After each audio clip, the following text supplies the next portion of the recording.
Kyle Bradshaw from Helmet City, and today we're going to be talking about the differences between an entry-level helmet and a helmet that costs roughly $1,000.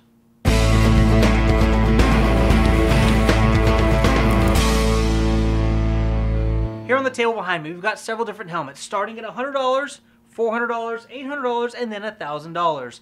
What do you get for the money? How much greater is the helmet for $1,000 than the one for $100? This here is an HJC CSR2, one of the least expensive and most purchased helmets in the world. So while this helmet is one of the most purchased helmets out there due to its price point, it does have lots of key features that are beneficial to the average rider. Now, if you want to step up from this to, say, one of the higher end helmets on the table here behind me, there are some key differentiators. One, the polycarbonate shell on this isn't going to be quite as durable as, say, one of the other ones that have fibers that have been weaved together. You got fiberglass and carbon fiber and aramid all put together to make a super strong shell. This polycarbonate advanced shell is not going to provide that same level of toughness.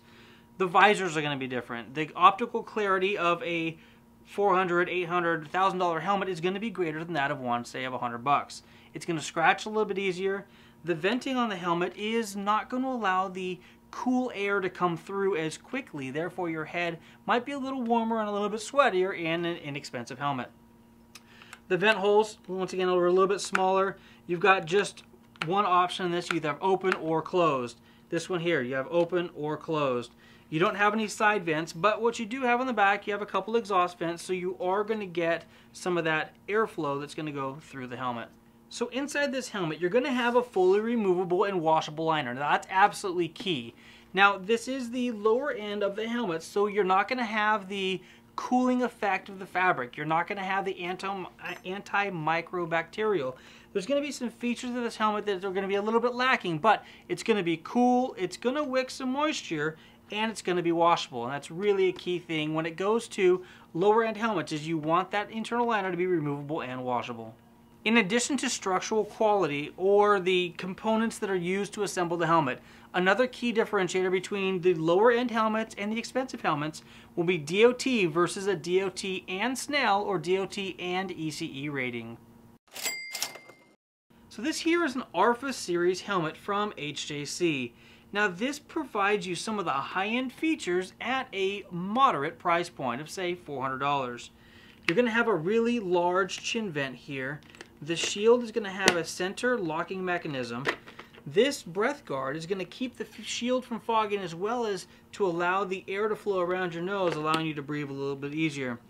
The vents here have lots and lots of adjustment, and the venting out the back is superior.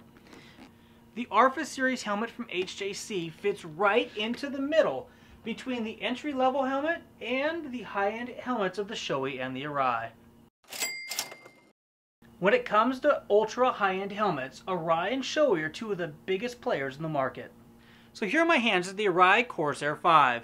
You're going to notice some extreme differences between this and the lower-end helmet that I just had in my hands.